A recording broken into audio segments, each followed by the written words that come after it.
Shel Brodnax here with Stage Your Talk. Yet again, we are so excited to be here. I am joined today by Miss Amy Powers from Georgia. Welcome, Amy. Hello. And Bronco Bobbie from North Carolina. Yes, I'm so excited to be here. Yes, Bronco Bobbie lives again. Lives again. So, Bobbie, you know I've been looking at property in North Carolina. I know. I'm so excited. Yes. I'm super stoked. So I'm coming in June. We're going to look. But can I tell you, this area that I'm moving into, the North Carolinians, they love their paneling, their wood paneling, and their ivy wallpaper. Oh, yes. Yes, Oh, they do. yes. And probably their burgundy furniture to go with it all. Am I right? Yeah. Yeah, I know. These are my people. The grandma burgundy furniture with the little, flowered things. It's like the patterns are great on China. I'm obsessed with China. I collect it. I love it. I don't know why I love China so much, but man, I love me some good China. But some of this wallpaper, it's good for the China, not so good for the bathroom. Well, I tell you what, welcome to the world of wood. Women's Day daily from 1942. And the thing is, but Shel, I have to admit, if you start looking at mountain properties, don't you kind of want some of that woodsy stuff? I mean, I want all of it. That's okay. exactly what I want. I like I want something with character. Mm-hmm. You know what I mean by that? They have got so much beautiful wood. I know. The wood treatments on the inside, some of it is just, the craftsmanship is just stellar. Well, I have to tell you, I actually over Thanksgiving, I had clients that had home and a rental property, a vacation property up in Bryson City. And so they said, hey, Bobbie, how about we do a trade? How about you do a consultation for us on our property and you and your family can stay up there all over the whole Thanksgiving holiday. So I was like, score, I'm there. And talk about character. I was up every morning like at 5:30 just to sit on the porch and watch the sunrise over the valley. And there was the mist over the little town below and beautiful windows everywhere. They had this fabulous old door that was hung between the kitchen and the family room area. And they had all this twisted vine and stuff. I mean, it was just gorgeous, exposed beams, hardwoods everywhere. And then they had this kind of quirky furniture. Mm-hmm. And they said, we've just never been able to make this work. Well, I got in there. I told them, forget consultation, just let me do it. I had so much fun. My poor sons. I'm like, hey, I brought my sliders. You guys look healthy. Let's move this stuff. And so we rearranged it all. And they came by, actually, just to come by and say hello. And they were like, oh my gosh, it feels like a different house.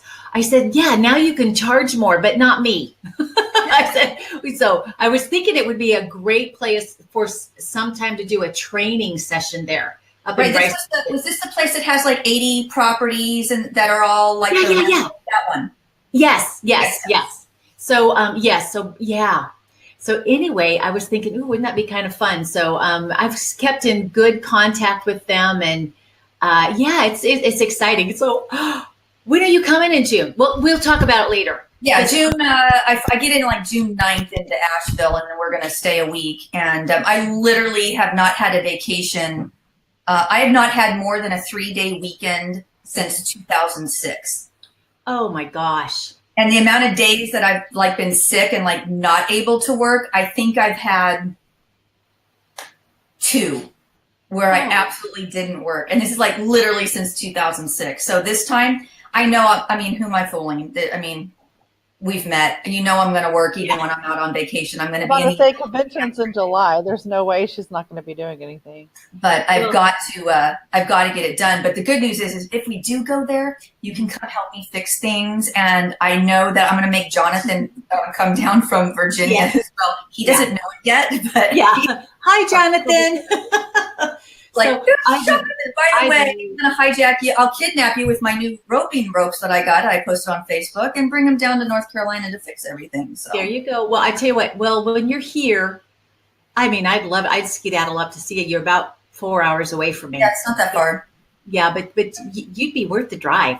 So Thank you. just kind of let me know. I'd love to even just go up there, give you a big old North Carolina hug. Yeah, And you should, then, you should come up. My dad's even got a spare room, so it's like oh my gosh. they're all into the entertaining and everything. They'll take good care of you. There you go. Okay, that would be fun. Great. So we'll talk about that later. I'd love to see you. Oh my gosh, I'd love it if you lived here. I would love it if you lived here. Yeah.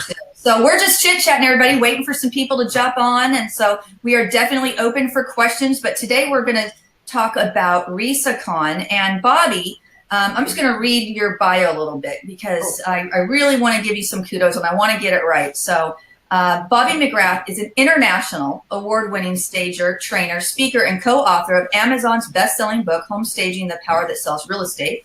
In addition to her latest collaborative book, will be released this fall, already was. She's part of Aspired Home Magazine. What's the new book's name? Marketing for the Staging and Design Industry. Here's mine. I was part of that as well. That just came out. Also a bestseller, by the way. You were voted on by your international peers as one of RESA's top 10 occupied stagers in America in 2015, 2016. You've also got accolades from House in 2015, 16, and 2017. You've got a really empowering approach and a gift for finding just the right words, even those difficult situations. And homeowners and realtors alike use such words as positive, professional, effective, and great communicator when describing you, which is so amazing because you have that ability to be able to resolve some conflict, which really pairs nicely with your topic at RESACON. And your RESACON, and I apologize because I was copying all this down. I've got your learning objectives, but title, do you recall what the title is? Yes, it's Great Expectations, Managing to avoid unnecessary conflict. There you go. So Bobbie's going to talk about that. And Amy, let's just introduce Amy, is the owner of Ask for Staging LLC. You're an Atlanta home staging company focusing on target demographic research to better understand what will attract the most likely buyer faster. Since 2007, Amy has successfully communicated the value of real estate agents and home sellers to receive training through CSP, Certified Staging Professionals. You are also a RESA Pro. And you're also an instructor in Georgia teaching the MCE class Staging to Sell What Every Agent Should Know. And might I say, you get really great reviews. You're doing a really great job with the program. So we're really happy to have you on board. So welcome, both of you. Thank you. It's great to be here. And you guys, I love Amy. I just love Amy. She was one of the went to my first con. And she was just so bright and open. And I just remember thinking, oh, I have a friend. So I thank you, Amy, for that very much. A forever friend. And you are definitely loved by me as well. Great. So Bobbie, you're going to talk about, managing those expectations. And one of your learning objectives is develop an understanding of how actively managing expectations from the beginning is going to alleviate all of these conflict. I think this is the foundation of any type of business relationship. I find from my experience in coaching stagers, the problems that they kind of come back with is, the client said or did X, Y, Z, or they're upset about, LMNOP. And it's like, well, if you prep your client correctly from the get-go, you can eliminate those problems. So tell us a little bit about that. Well, I learned a long time ago. It was interesting because when I started my company 14 years ago, as I was looking, my whole goal, number one, was my first experience with a stager was not good. I cried when she left. So I decided, my number one rule was don't leave them crying. So, that was kind of my goal at first. Good one. Yeah. So as time went on, what I realized was the times when people would really push back or things would kind of explode, it was because I assumed they understood why I was doing. And I just figured I assumed that they understood the very reasonable reasons behind, my requests or recommendations. So as a result, I really started stepping back and I started watching, because when people blow up at you, my theory is when they blow up at you, there's either something going on in their lives you have nothing to do with, or you know what, there's something I didn't do that I need to, listen. So when I would get an issue thrown at me, of course, at first my instinct was to say, but hey, wait a minute. But then I thought, no, hey, wait a minute. First of all, is it real? Is this really a true issue? Mm-hmm. And if so, I need to address it and move forward. But if it's not true, then it's my opportunity to educate the person who is so upset. So when I changed my mindset on that and didn't see it as a personal attack or my business was going to end as a result of all of this, once I did that, it opened the world. So then what I started doing was keeping track. Okay, I've done this. What's the response? And when they would, I'd get a positive response, I think, I'm keeping that puppy in. And then if I would get something that wasn't quite right or didn't get the response I was hoping for, I would look for another aspect. And another thing I would do when people were upset with me or with what was going on, I would simply ask them, what could I have done better so that, this wouldn't have occurred? Some of my best recommendations that I make, like when I'm coaching and when I'm teaching, is what clients have given me feedback-wise. So I think it's really important. And I think people are actually taken aback when you say, wow, okay, I obviously didn't do something that I needed to do for you. So let's talk about taking care of this, but what could I have done better? People like that. They do, and they end up respecting you for it. Absolutely. And asking them, what were your expectations, and all of that. And sometimes even I've found, because I've done that tool too, is that sometimes they don't know. And it's just kind of a reaction. And just the mere fact of you asking them that, and for them to take that mental journey, they realize, I'm just kind of reacting to something. And I really don't know why, or I see what she said, or I remember she told me this. And it just kind of really even diffuses the situation. It's true. And, as experts in our field, there's a lot of things we just kind of take for granted. So for instance, something like having the house clean for the staging and for the photos and for the showings. Not everybody understands that. And it's been fascinating to me what my definition of clean is and what their definition of clean is, which you would think would be relatively the same. No, they're not. Nope. So by making it a practice to always mention the standards of what I'm looking for in a positive and empowering way, not in a judgmental way, but by doing that, if they're already there with you, it's affirmation of what they were going to do anyway. And if it's not, if it's part of the way that you present it each and every time, then that judgment is taken out. And then they're going, oh, I didn't know that. And then they're able to move forward. Right. So it's really funny. You just can't assume, and you have to meet. I say it all the time. You have to meet people where they are, and sometimes we've never been there. So we have to make sure that we set that foundation from the beginning. For sure. So anybody that's out there that's on right now, if you have a question, just go ahead and post it in the chat box, and we will address those as we're chatting. But that got me thinking. In the MCE class, which I believe Bobbie, you're an instructor of the MCE class, aren't you? I'm not. And that's just, I created a course here in North Carolina for That's right. You do yours. So, but we should talk. I've been really because because what's funny is we keep getting, stagers that will call and say, look, I was offered to do something at the association, and then I gave them my presentation, and then they don't hire them. It just happened this morning in Canada. And then I said, well, connect me. I send them the promo material. And they're like, no, that's what we're looking for, because they don't want a presentation from a stager, right, about why to use their business. They don't want the sales pitch. But when you're an MCE instructor, you're an instructor. You're coming in as an instructor with the association backing you. You're just held to a higher regard. But Amy and I'll talk about that a little bit later on. But in the MCE class, Amy, we have that slide about. And Amy, and that's why I thought you were. And I was going to piggyback onto what she said. You said the words identical. Everybody's definition of clean is different.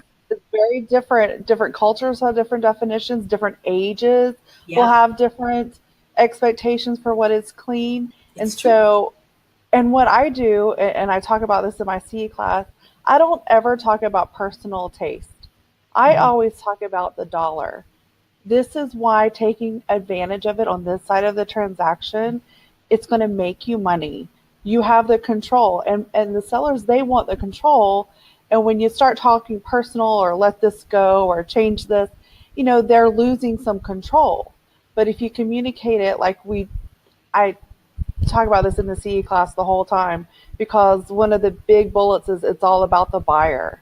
Right. So everything we're doing is to engage the buyer. So the seller needs to have a sense of control as to why, Mhm. that understanding as to why they're doing it. And the CE class is exceptional on hitting all those bullet points.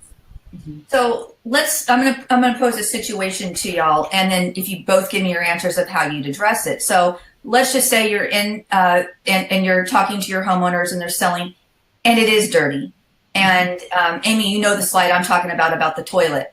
So let's Oh say yeah. you've got those types of conditions. They're really bad body. So a really dirty toilet, dirty around the ground, just everything. It's that type of clean. So in the class we say, you can position it, you can do the cleaning yourself, or better yet, just hire a professional crew to come in. That way you don't have to mess with it, homeowner. It's from top to bottom, that white glove service. You can hire them with saying that you're doing it for an actual move, so the actual cleaners know what the objective is and then can get to it that way. So that's one way. But Amy, how do you address that? Well, if I were to see a toilet like that, unfortunately, I have not actually ever seen a toilet like that in the slide. But I would say something like, I know this is how you're just getting ready to get your house on the market, and I know not everything's done. So I'm assuming that you haven't done all your deep cleaning yet and so forth. So what we need to do is we just need to have a plan. And I always recommend, at least if you can't afford it on a regular basis, or if it's not in your budget or whatever, to at least have a professional cleaner come in right before photography, set the standard, because selling real estate is about emotion, and that emotion is built on using the five senses, and that includes, how things smell. They could smell good or bad. They could feel clean or gritty or dirty, or they could look clean or very dirty. So we want to make sure those senses are taken care of. And the easiest way to level that playing field is go ahead and have it professionally clean. Set that standard. You'll have the photography. So you'll have proof of what, your house should look like on a regular basis. And number one, I tell agents when they see that slide, if you had trained your photographer to close the toilet seat, you wouldn't run into that problem anyway. Yeah. And Bobbie, how do you handle that? Well, I have been in those houses that have those bathrooms. And I mean, I'm over 6,000 homes now. I have got toilet stories that would curl your hair and then straighten it right back out. So when I walk into the bathroom, I'll say, oh, okay, people are afraid when they go to buy a house that they're going to have to spend money in two areas, kitchens and bathrooms. So it's really important in the kitchen, and I talk about the strengths in their kitchen because I would have already done that room. These are the strengths in your kitchen, so that's all good. Now, in here, the two words I always think when I'm thinking about, what kind of photo are we putting out into the world, and what's the first impression when our buyer comes to the door? The two words that come to my mind are crisp and clean. And I go, and I'll say to them, do you feel what I'm saying? So, for instance, when they come in here, the caulking around the base of the toilet, and you'll look and you may not even be able to see the caulking around the base of the toilet. And I'll say, so for instance, the caulking over time, it can yellow. It just yellows over time. Just take out that caulking stays in place. This is the color caulking to use. Also, all around here, you're going to need to paint this. And I get real specific, and I really push for white trim in bathrooms. And I talk to them about, the studies show that the most popular combination for bathroom color, if you have like a white cabinet, is white with blue walls. And I said, there's that crisp, clean feel. And then, I'd suggest one white, crisp, clean towel. In fact, I tell everybody, just go buy a new one. Do one bath towel here and one hand towel here. Imagine blue walls, because usually they really need to paint if they haven't been cleaning. And then I'll talk to them about and all those little things. And I said, I'm sure you guys do this all the time. You get an old toothbrush and you scrub up around there. That'll get it all nice, crisp and clean.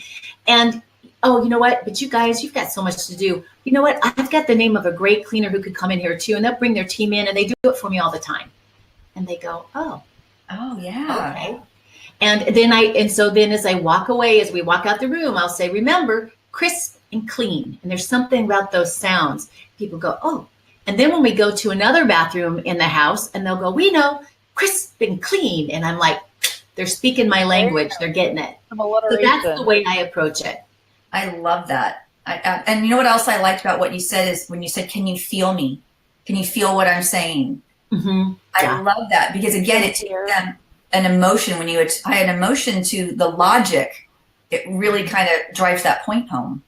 Well, I find too that a lot of people never have people into their home because they know it's dirty.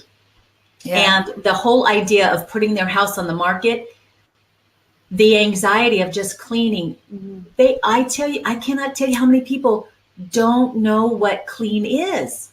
And they don't understand. And I mean, I had a situation, and trust me, you're going to love me and want to kiss me smack on the mouth for not telling you the details. But it was like a $900,000 home. And the wife is taking me through, and it's very elegantly done and everything. And we go into this one bathroom, and I was like gagging. I mean, I was trying to not let her see me gag. And I quickly stepped out and closed the door. And I was thinking, surely she did not know this was going on. But when the painter came in to paint the cabinets and stuff, it was in the same standard. And I just think maybe she was mental or something. The rest of the house, this one bathroom, it was horrendous. So, I had to step out of that room and I said, naturally, I recommend every house that we have professional cleaners come in, especially at homes at this price point, to come in and do deep cleans of the kitchens and the bathrooms for sure. And also, I noticed, and I'll name another room to kind of spread it around because I was horrified over that room. But you can't let them see that.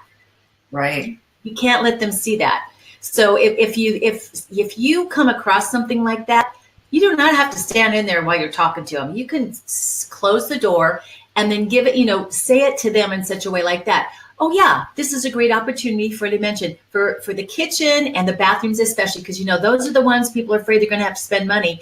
I recommend that, you do a deep, thorough cleaning.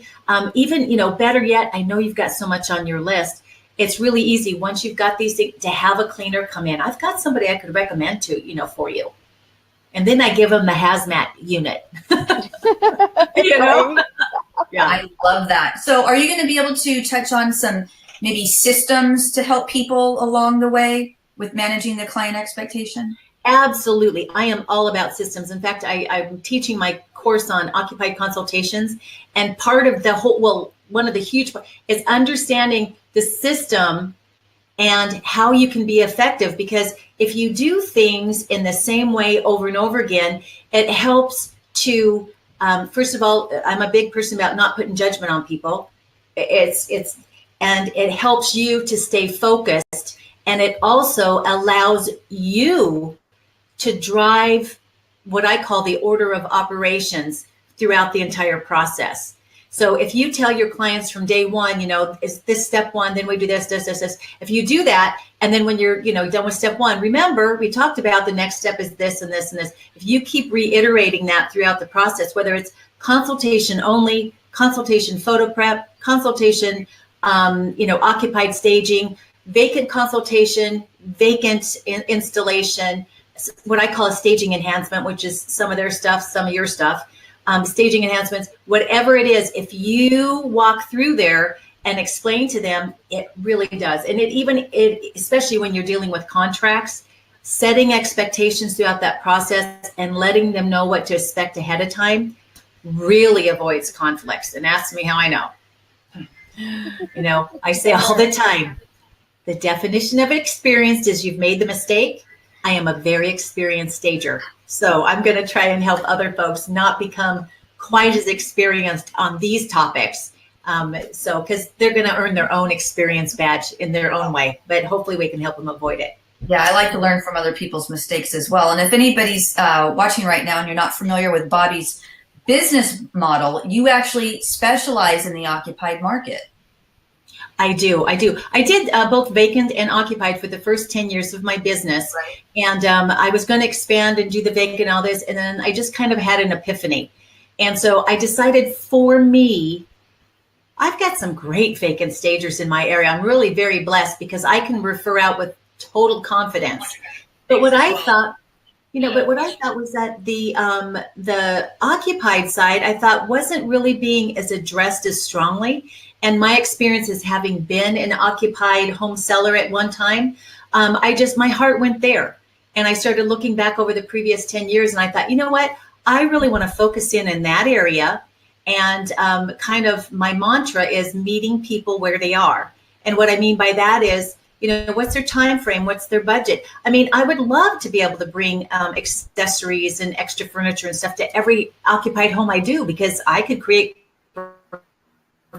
The truth is, someone's blog post recently that was saying like 70% of, I think it was Karen Otto's about Texas, 70% of the homes for sale are occupied.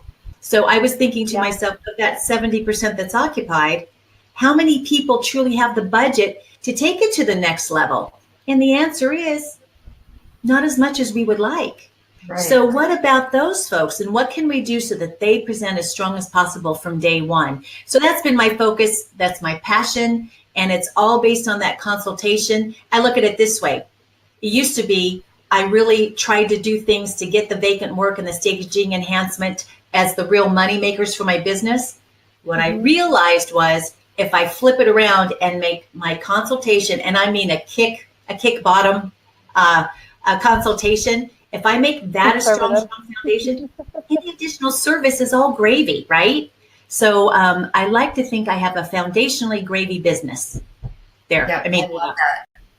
I love that. And a lot of people new into the industry, when they're first starting out, it's like, how can I get going? What are the first steps that I can do? And capturing that occupied market is a great way to be able to get started with lower overhead, so you don't have to go out and get a loan to buy all the inventory.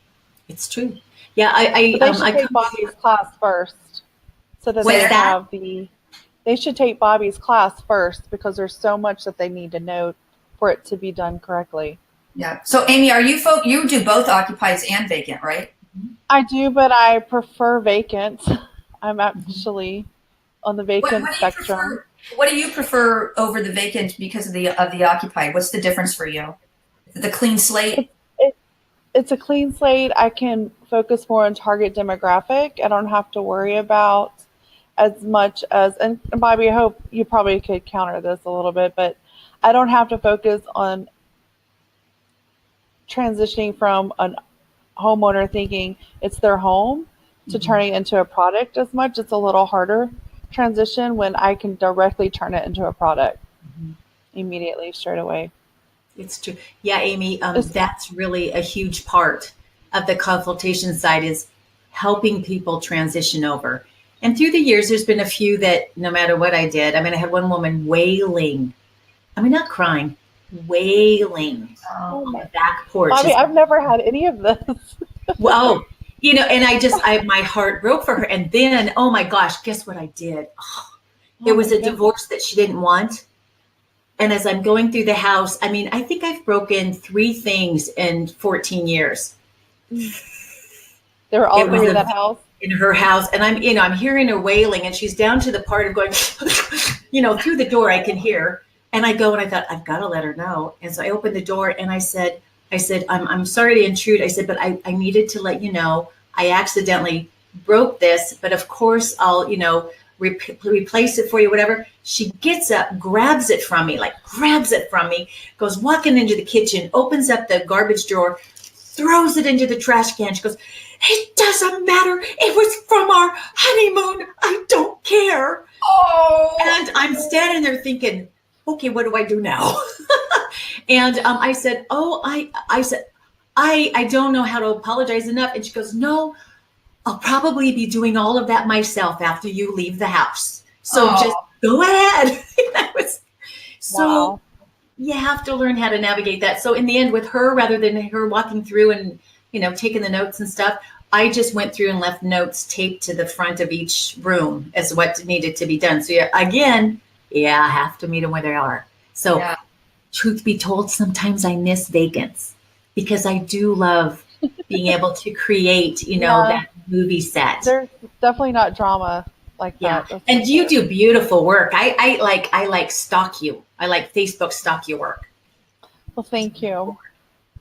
That's awesome. So we got some more people that have jumped online. Gail Novak here. Oh, Abby Vosick. Hello, Abs. How are you? Shardy Stevenson and Jacqueline Tillery. Welcome to the call. If y'all have any Ashley questions, Anderson. Type them in there because we're totally, they're waiting here. If they want to ask some questions of Amy Powers or Bronco Bobbie, please put them in the chat box and I will ask away. Yeah, for sure. How many years have you been staging, Bobbie? 14 years. I'm 11 this year myself. So they have was that 25 years experience? 25 years combined. Wow. Yes. So, and I know we all have stories. I know. I love hearing all the different stories, and it's so refreshing to get just different opinions from different people and different parts of the country, and to be able to learn a little bit about what everybody does. And I think that's one of the good things about RESACON, as well as not only do you learn from the sessions, and we've really worked hard.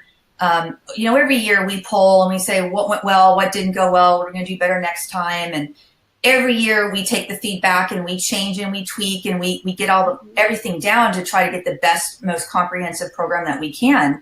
And not only do we find that people learn from the sessions, because now the sessions we've changed the way that we screen our speakers to be able to make sure that every session that you take, you're going to actually learn how to do something, not just theory behind it. Because anybody can get and talk for 80 minutes about just theories and concepts and, some anecdotal stories, but these sessions are now actually teaching people how to do things. So they should really be able to walk away with some really good blueprints and some notes in their workbooks to be able to take home with that.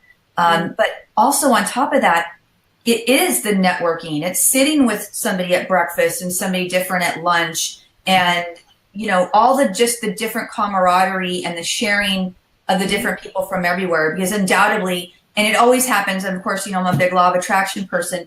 When you need something, if you sit down at a table and you don't know anybody, I guarantee somebody at that table will have some pearls of wisdom that you were needing, and y'all just end up talking about it. So you also get the education on that level as well. Don't you guys find that?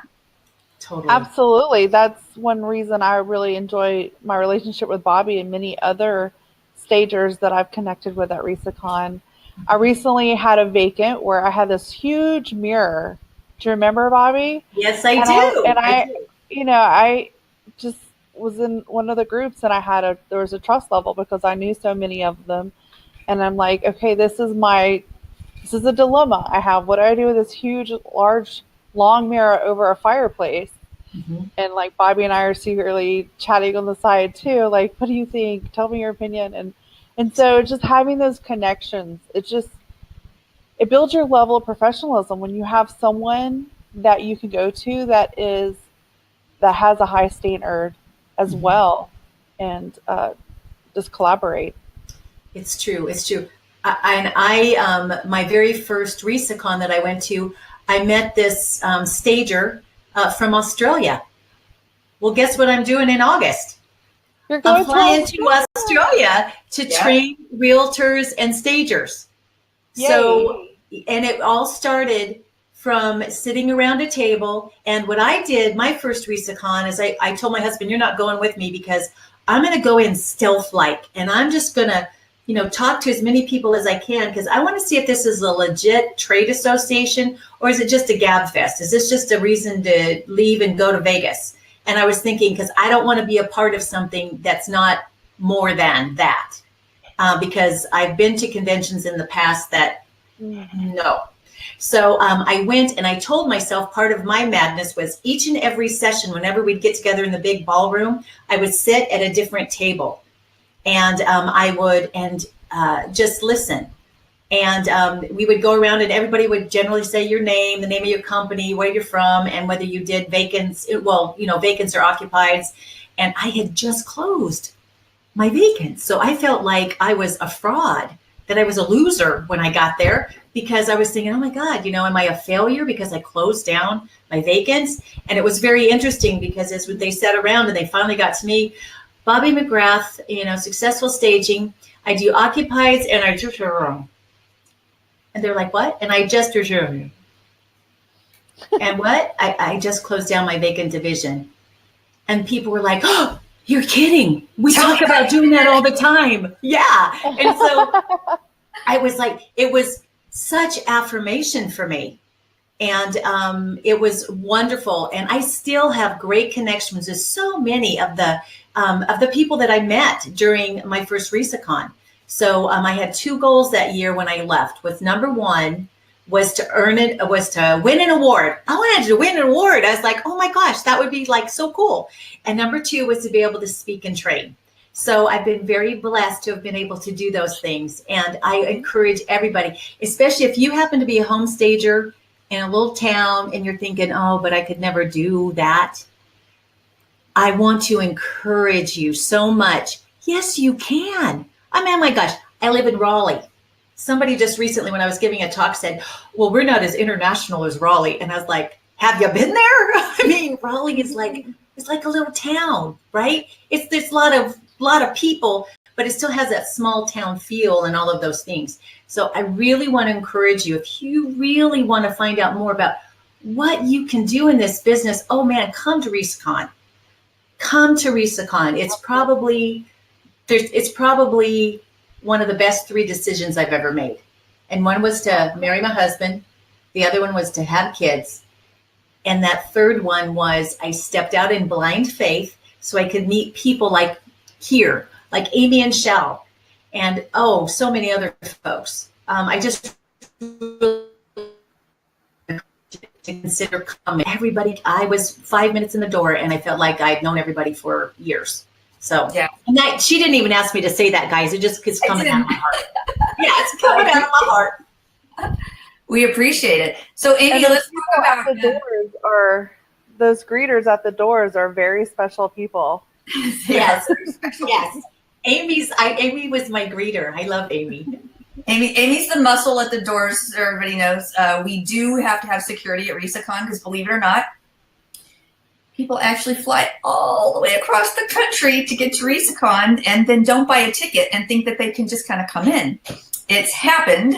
So Amy's team makes sure that everybody's there because they're supposed to be there and work security, especially since most years we have some form of a celebrity speaker in mind, and we have to kind of get them in and out.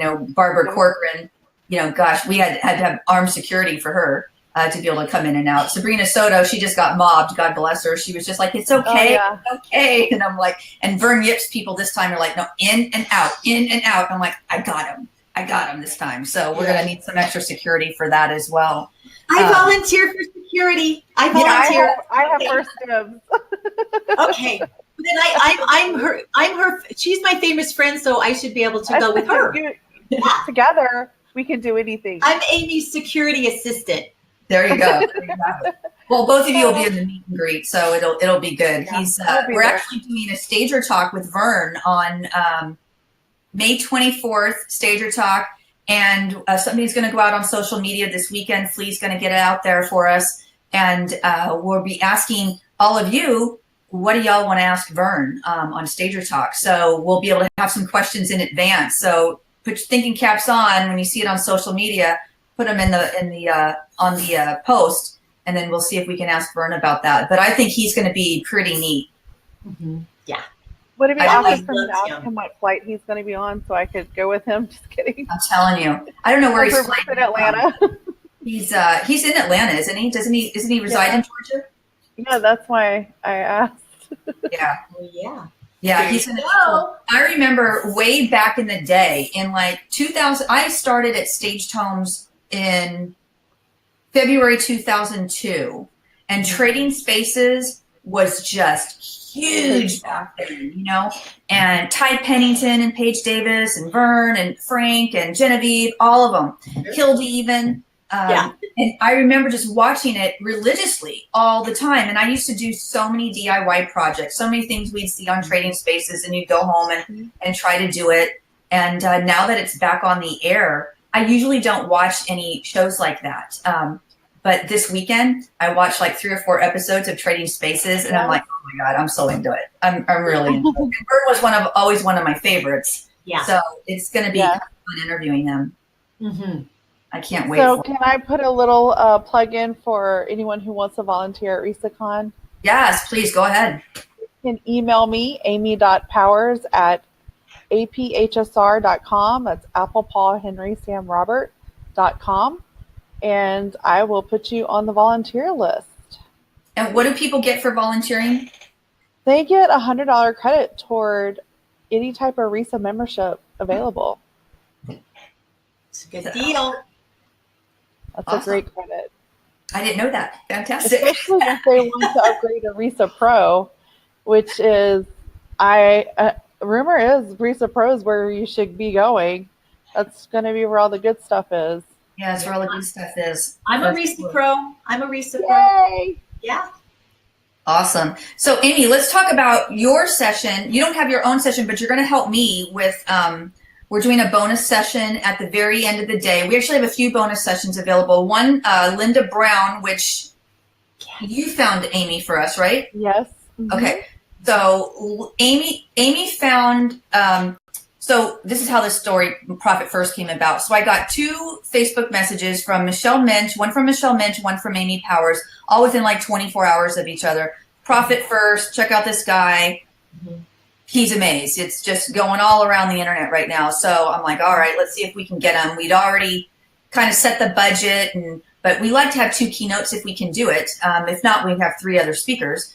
So I called them up, negotiated with them to get them in. And then Amy had found Linda Brown with Spire Business Services. Is that what it is? Spire? Yes, and she was referred to me by Krista Webb, which is a RESA member, and she's actually a local Atlanta stager as well, who had gone to and had heard Mike speak before. And Linda is an accountant that specializes in the technique of the Profit First technique, and she's one of their Profit First,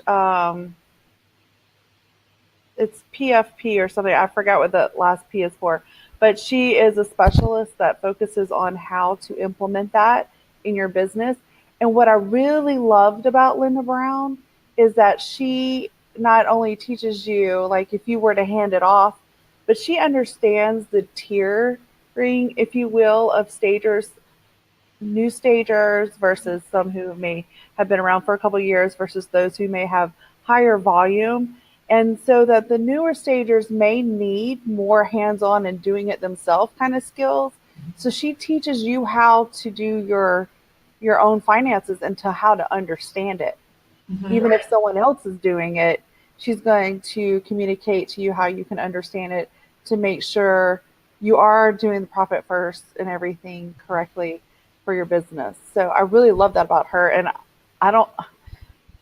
she's going to be a hard one to choose between our class and her class because well, the good news is when I spoke to her on the phone after he introduced us, what I loved about her was kind of what you were just touching on. She's really now focused on the staging business models. So she's like Judy Phobes. So anybody in the insurance or within RESA has been any amount of time. If you need insurance, Judy Phobes at Penx is the girl to go to. We've been working with her for 9 years. She is the most educated insurance broker on the planet about real estate staging. She's even has been promoted up within like the Hartford to oversee a staging program. So all the staging policies that have been written, that whole program came through RESA and her working with us in order to do it, even to get it underwritten because underwriters weren't understanding it. So she's dedicated a huge part of her business to understanding ours. And that's what Linda's doing now. Mm-hmm. So it's not like a consultant's coming in and they really don't understand our industry. Linda's really taking the time to get to know the industry Exactly. And Bobbie, this is cool too. So we talked about different tiers of like how long you've been in business, but she understands there are stagers who only do occupied. There are stagers who do vacant and occupied, and there are stagers who only do vacant and they may have inventory, they may rent.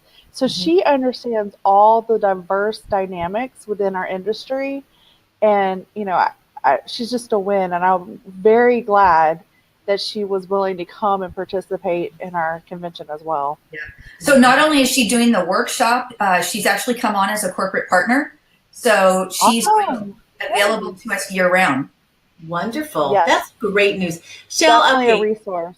Yeah, Shel, I'm going to say I've really been excited to see what RESA has been drawing together, and seeing more of what like the vision is becoming and growing. And I just so thank you, because I know it's not an easy luxury liner to be driving. There's a lot of things just to keep it going. Right. And then when you're bringing on, yet something else, I mean, thank you, because I don't go to the RESA site like every day, Right. but it's amazing when I go back and check. I'm like, oh, wait a minute, what's this? What's this? What's Right. this? And It's definitely been evolving a lot over the last several years. Yeah. And we're going to be talking about leadership in our session as well. Yes. And being involved in leadership helps this boat float as well, because you have people who are in the trenches doing the work, and then they get in leadership, and we ask questions. We try to, how can RESA be more effective? And being on the national board has helped me understand probably more than I wanted to. But there are a lot of things that are going on. There's minutiae that are going on that, as a regular member, I had no idea. And Right. so being involved in leadership, you can be a part of that evolution, making suggestions, participating, being the hands and feet of making it happen. So it's, being in leadership, which I have found to be one of the best fruits of being a member in RESA and being a stager. Yeah. And you know what, Myself. leadership too, it's all about professional development. So RESA as a trade association, yes, we're there for our members, but it's about providing opportunities for our members to be able to succeed on whatever level they're at. It's important that, for me, leadership, I've always been involved in leadership, whatever business I've been in, because the professional and personal development aspect of becoming a leader helps you in your business. The skills that you utilize and learn when you're participating in a chapter or on a board at whatever level you are within RESA, or even another organization, when you take on those leadership positions, it gives you skills and insights into your own individual business and makes you a better business person on the day to day. It broadens your perspective. Yeah. And it's like, I say, people hire us as experts, because an expert is someone who knows the things you didn't know you needed to know. The further away you get up I like that. above your business and you start seeing it more as an industry as a whole, well, of course, you become more, and you learn more and more of those things that you didn't know you needed to know. The first book that the Home Staging, the Power That Sells Real Estate, that book, I had my portion, and I knew and respected the people. I didn't know everyone, but I knew a lot of, and I learned to know and respect everyone in that book. When I was reading it, it allowed me to come to from a different perspective that I hadn't considered before. So the leadership role really does do that. And when I'm working to get a Raleigh chapter going here in our area right now, and it's not always easy. But you know what? If it was easy, everybody would do it. And if it was easy,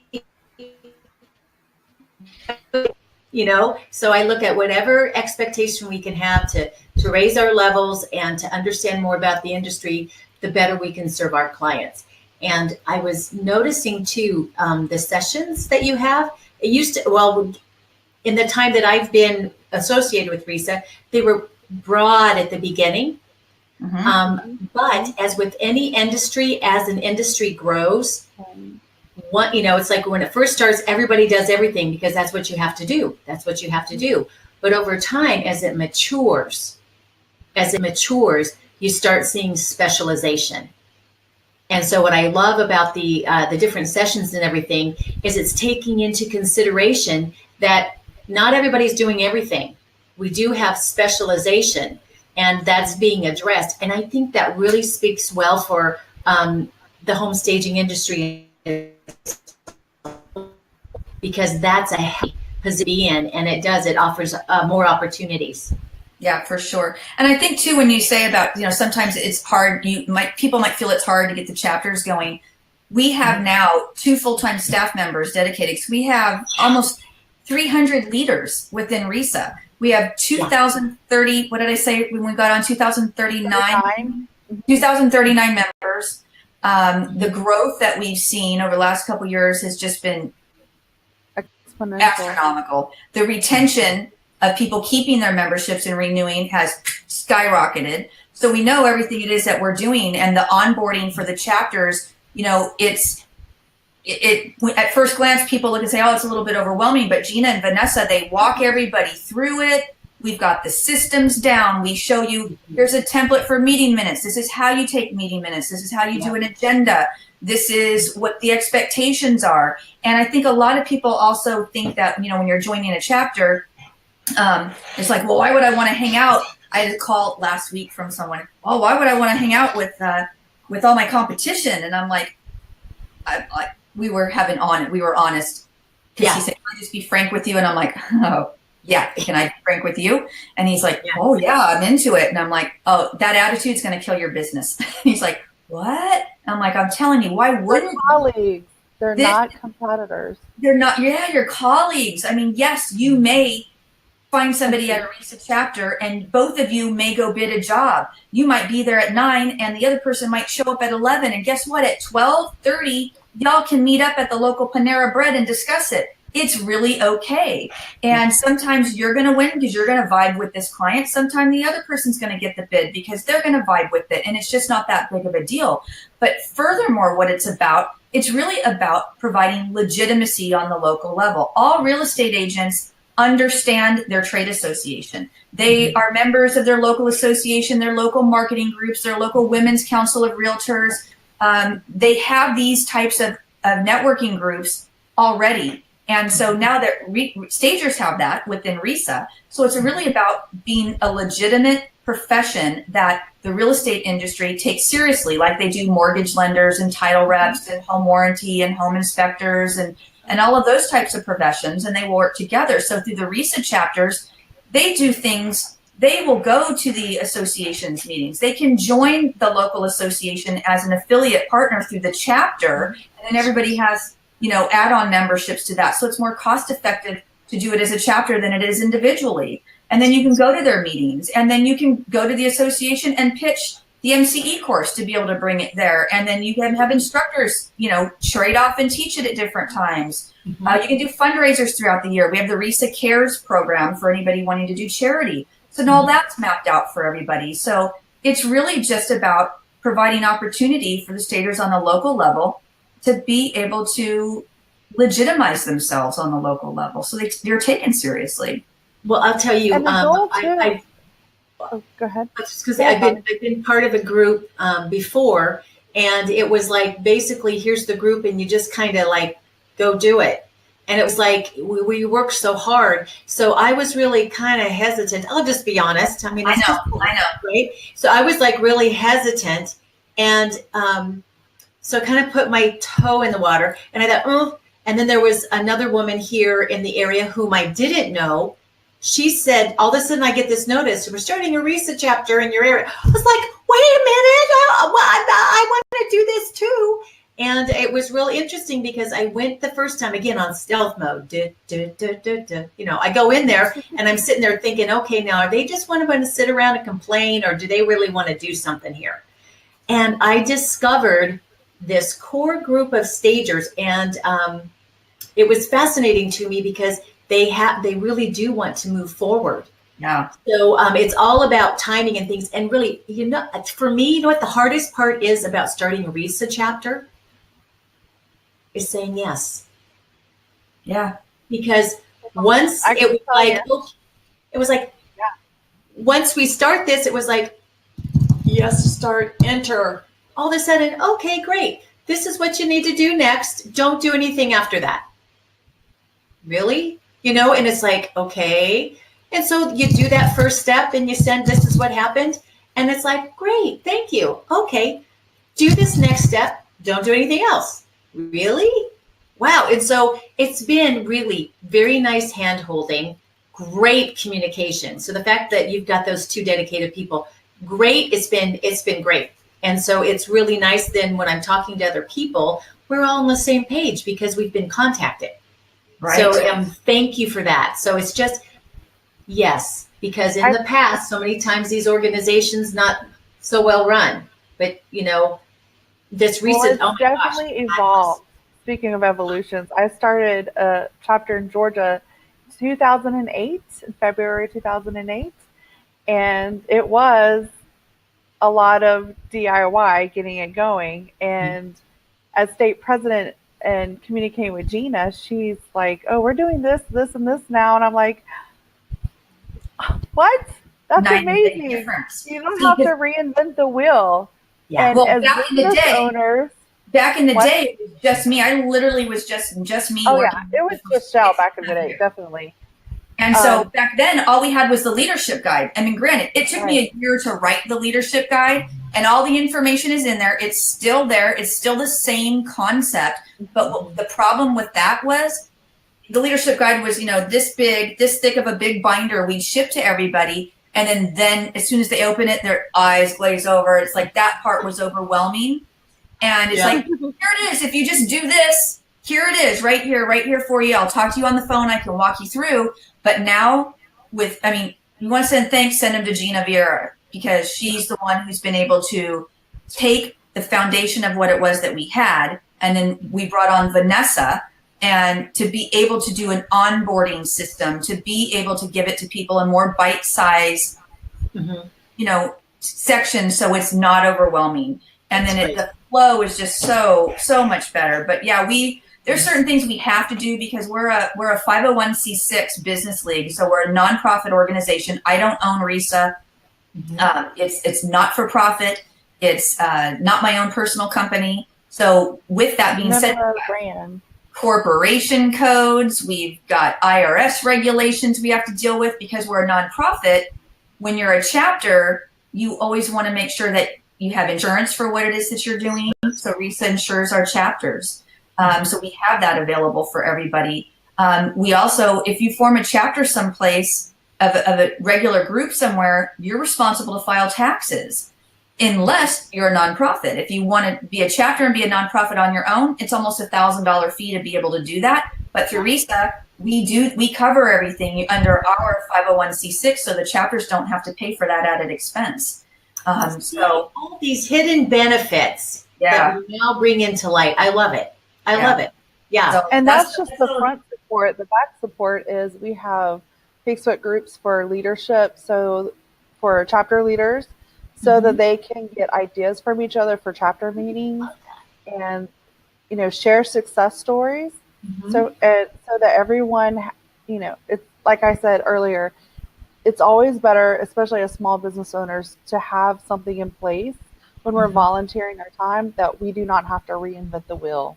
Yes, that it's accessible for us. Yeah, well, I always call it networking volunteerism. It's like people say, I don't have time to volunteer. You don't have time to market your business because everything that you do through a RESA chapter, exposure, number one, is going to give you oodles of exposure, lots of legitimacy. It enables you to network, to make your contacts, and then everybody's businesses grow. Well, I also have to say, I love the whole RESA Edge program. That's been really fun. So I know, Amy, you had RESA Edge there, and I was like, dang, I couldn't make it. I was thinking, can I make the drive? Can I make the drive? And, Jonathan's done a RESA Edge. I mean, and it's great. It's like a little mini convention, right? Where there's They're one-day events. Some of the format has been a little bit different, so we're going to re-release some new format for people that we actually have taken. The RESA Edge was patterned off of Texas. Again, we have a lot of great. Texas has really done a lot of great stuff. So they were the pilot program for the MCE program. They did their one-day event in Texas several years ago, which is what we've named RESA Edge. So we've just taken that pattern where it starts a little bit later in the morning, like at 11 in the afternoon or in the morning, where you have some networking, and then you do a lunch, and then you have an afternoon session and a panel discussion. So, and then you can get out by 4 o'clock. So you're in, you're out, it's low cost. You can come in from everywhere. It's bigger than a chapter meeting, but not anything close to RESA. It actually can help start chapters. Yeah, absolutely. I think 2 chapters have come out of the Atlanta. So we have RESA Edge. It's a great title, but Edge actually has a meaning behind it. It's an acronym. Yep. Shel, what is the acronym? Education dedicated to growth and excellence. Very good. There you go. That was on the spot. I'm like, oh my God, dedicated to growth and excellence. I love that. Love that. That's great. Yep. So those are really great events to be able to go to as well. But you're right; it's a good way for new chapters to start, because you don't have to be, super local to go. I mean, anybody can go to any one you want to. If you wanted to fly to one, you could, but you should just fly to RESACON and get the whole induction experience into the staging industry. Well, I know there were folks who came up from Raleigh to the Virginia Edge. So I'm sitting up there, and it's like, in walks this gal who's taken my class. And I go, "What are you doing here, Angie?" And she's like, she goes, I wanted to get my education on. So I was like, oh. And then another woman comes in. She's a realtor from Raleigh, and she had driven there. And she's like, "Yeah, call me." She goes, let's make this happen. I was like, "Yeah, it's fantastic." Yes, so yeah, definitely. Nice surprise. And it was because of the great marketing efforts about the whole event all in one. I mean, that was great. It was very nice. Yeah, and there's also a lot of support for that. So if anybody's watching and you're in leadership and you want a RESA Edge event, we have a program, and you fill out a Google form. We ask questions because we want you to be involved. A lot of times people want to put on an event, but they don't know what they don't know. So we ask you some really good questions that you'll probably read and go, "Wow, I never thought about those types of things." But that's why we're here to help make sure that your chapter, if you're putting one on, that you don't get into a financial pickle, making sure that all your bases are covered, the fees are covered, all of that type of information as well. So it's already been an hour. I told you all, you're like, "What's the format? What are the questions? What are we going to do?" I'm like, we don't need any of that, because we're 3 talkers and we can gap for hours. Yeah, I wasn't worried about the filling in the gaps. That's figuring. If nothing else, we could just tell war stories. Those are always fun too. Exactly. From those for sure. So, any last minute thoughts on any subject matter? Let me just put it out there again. Nobody's asked a question. We've seen a couple comments that people definitely love. Shardy says, "Vacants give you a real opportunity to create a fresh canvas. Occupies are much more difficult in her opinion, but sold is fulfilling." So that comes from Shardy Stevenson. Debbie DeMarco, hey Debbie. She's really amazed that the Richmond, Virginia chapter has grown so much since it started just a couple years ago. So we're really happy for that. If you have a final question or a question that you want answered real quick, just type it in the chat box while we kind of wrap up. But ladies, anything that you want to add? I'll say something. If you want something out of RESA, I have found that as much as you put into it, you will get something out of it. So find a way for you to participate. If it's a small capacity where you're just joining a chapter and you're just committing to being an involved member in a local chapter, do that. But if you have you're a visionary, you have a big picture kind of mentality, see if you can start a chapter in your area. There's several states that do not have state presidents. We would love probably some of those positions to be filled. There is opportunity available, and I know RESA staff, Shel, Gina, if you ask them the questions, they'll answer them for you. Yeah, that's great. Anything to add, Bobbie? I'd just like to add that if you do have the opportunity to come to RESACON, take a look-see at all the different topics and read actually what the topics are about and see what is it that's the best fit for you that will help catapult your business for the next year. You know, I mean, it's nice to have, you know, everybody come to your session, but is it a fit for you? And I think really it's such a treasure trove of topics this year. As I was going through, I was thinking, I want to be in all of them, you know, but it's like really kind of figure out and read the description so you know what's going to happen. Again, because I want to manage your expectation of what you are going to be, receiving when you go into those sessions. So that's a great opportunity. And if you cannot make it to RESACON, do your best to plan ahead for next year. And in the meantime, watch, like I said, I drove up to Virginia. I mean, I was speaking at that one, but those are still the things I would drive to go to those. And so if you don't have something happening in your nearby area, start one, and then you can be the center of the action. What I loved about Virginia was the Virginia and Washington, D.C. chapters. They had topics, and they went to each other's. One sponsored at one time, the other time, and there's that camaraderie and that building up. And I went there, and Debbie was there, and it was fun to meet these people that I see online, finally get to meet them face to face. So I just want to encourage you guys to consider that.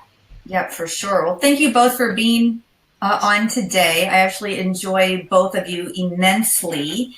And if you're on the fence about RESACON, jump off that fence, man. Take that leap of faith. Get out there, resaconvention.com. Sign up today.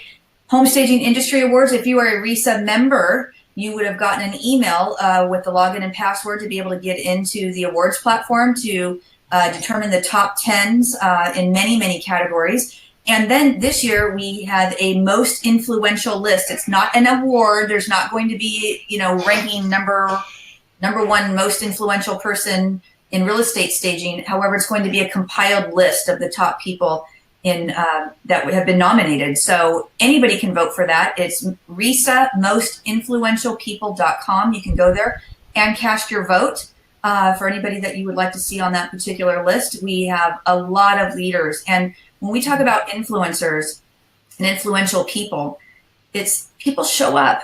You know, there's a lot of people out there that will just sit by the sidelines and kind of complain about things. And then there's people that decide, you know what, I'm showing up today. So when you're an influential person, it's not necessarily about how many people know you on social media. It's about how many people are you touching on your local level.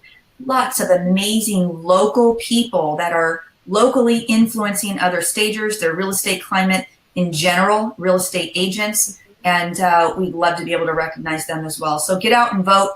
Again, resaconvention.com. Check it out. Vern Yip, Michael Michalowicz with Profit First. Vern Yip, HGTV Trading, or not HGTV, TLC Trading Spaces. I believe he is on. And come out, meet us all. We're all three of us are going to be there. A lot of another amazing speakers are going to be there. Check it out. The sessions are divided up into 3 sessions at a time. We gear them newbie, mid-level, and then more seasoned stager. You can certainly pick whatever one it is that you want to go to. So even if you are new and something of a higher level interests you, feel free to go to that. But pick the ones that are going to best serve you, as Bobbie suggested.